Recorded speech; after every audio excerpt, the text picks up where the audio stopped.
ఆంధ్రప్రదేశ్లో కాంగ్రెస్ పార్టీ పంచముఖ వ్యూహము 6 సూత్రాల కార్యక్రమంతో వచ్చే సార్వత్రిక ఎన్నికలను ఎదుర్కోబోతా ఉంది.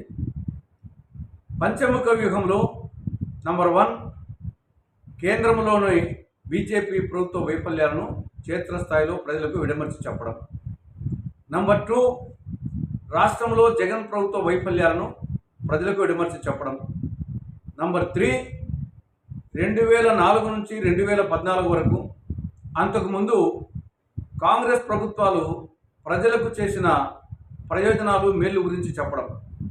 4వది వచ్చే ఎన్నికల్లో కాంగ్రెస్ పార్టీ అధికారంలోకి వస్తే ఏమి చేస్తుంది అని చెప్పడం. 5వది పార్టీని సంస్థాగతంగా పటిష్టపరచడం. ఈ పంచముఖ వ్యూహంతో వచ్చే ఎన్నికల్లో కాంగ్రెస్ పార్టీ ముందుకు పోతుంది. ఇందులో బీజేపీకి సంబంధించి ప్రధానంగా నరేంద్ర మోడీ ప్రభుత్వం ఈ దేశాన్ని అప్పుల భారత్ చేసింది.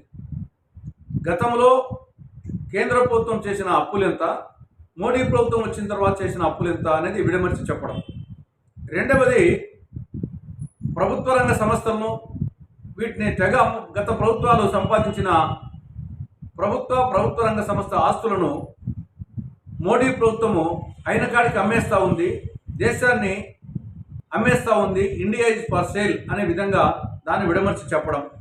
3వది జీడిపి, జి అంటే గ్యాస్, డి అంటే డీజిల్, పి అంటే పెట్రోల్, వీటి ధరలు గతంలో మన్మోహన్ సింగ్ గారు ప్రధానమంత్రిగా ఉన్నప్పుడు ఏ విధంగా ఉన్నాయి, ఇప్పుడు ఏ విధంగా ఉన్నాయి అనేది చెప్పడం. 4వది నిరుద్యోగ సమస్య. 14 లక్షల కేంద్ర ప్రభుత్వ ఉద్యోగాలు ఖాళీగా ఉంటే ఎందుకు భర్తీ చేయలేదు. కాబట్టి ఇటువంటి విషయాల మీద చెప్పడమే కాకుండా ఆంధ్రప్రదేశ్కు మోడీ ప్రభుత్వం చేసిన ద్రోహం, రాష్ట్రానికి సంజీవని లాంటి ప్రత్యేక హోదా ఇవ్వకపోవడం, రాయలసీమకు ఉత్తరాంధ్రకు బుందేల్ఖండ్ తరహా స్పెషల్ డెవలప్మెంట్ ప్యాకేజ్ ఇవ్వకపోవడం, తర్వాత కడప జిల్లాలో స్టీల్ ప్లాంటు, దుగరాజపట్నం ఓడరేవు, పోలవరం, విశాఖ మెట్రో, విజయవాడ మెట్రో, ఈ విధమైనటువంటి రాష్ట్రానికి అన్యాయం చేసినటువంటి విషయాలను ప్రజలకు చెప్పడం అనేది ఇది కేంద్రానికి సంబంధించి. ఇక రాష్ట్రానికి సంబంధించి జగన్మోహన్ రెడ్డి ప్రభుత్వం రాష్ట్రాన్ని రుణాంధ్రప్రదేశ్గా చేయడం, అరాచక ఆంధ్రప్రదేశ్గా చేయడం, దీన్ని మాఫియా రాజ్యం చేయడం, మధ్యాంధ్రప్రదేశ్గా, జూదాంధ్రప్రదేశ్గా, గంజాయి ఆంధ్రప్రదేశ్గా, డ్రగ్ ఆంధ్రప్రదేశ్గా ఈ రాష్ట్రాన్ని మార్చడం. తర్వాత బాదుడే బాదుడు కార్యక్రమం, అటు కరెంటు ఛార్జీలు మొదలుకొని పెట్రోలు, డీజిల్ రేట్లు అన్ని, సిమెంటు, ఇసుక, మద్యం అన్ని రేట్లు పెంచడం, దీన్ని ప్రధానంగా ప్రజలకు చెప్పడం జరుగుతుంది. తర్వాత గతంలో కాంగ్రెస్ ప్రభుత్వాలు ఏం చేశాయి, ప్రత్యేకించి ఈ యొక్క జలయజ్ఞం కానీ, ఆరోగ్యశ్రీ కానీ, 108, 104, ఉచిత విద్యుత్తు, సబ్సిడీ బియ్యం, ఇందిరమ్మ ఇల్లు, అమ్మహస్తం, బంగారు తల్లి, ఇవన్నీ కూడా గతంలో కాంగ్రెస్ ప్రభుత్వాలు అమలు చేసిన పథకాలు, వాటి గురించి చెప్పడం. ఇక కాంగ్రెస్ అధికారంలోకి వస్తే ఏమి చేస్తుంది అంటే 6 సూత్రాల కార్యక్రమం. అందులో నంబర్ 1 3 లక్షల రూపాయల వరకు వ్యవసాయ రుణాల మాఫీ. ఈరోజు రైతులు తీవ్ర ఇబ్బందుల్లో ఉన్నారు, అప్పుల ఊబిలో కూరుకుపోయి ఆత్మహత్యలు చేసుకుంటున్నారు.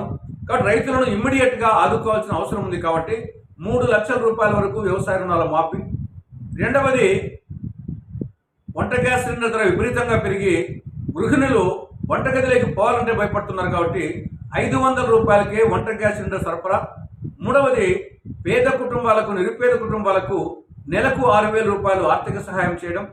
4వది ప్రత్యేక హోదాను తొలి రోజు నుంచే అమలు చేయడం. 5 రాయలసీమకు, ఉత్తరాంధ్రకు బుందేల్ఖండ్ తరహా స్పెషల్ డెవలప్మెంట్ ప్యాకేజ్ అమలు చేయడం.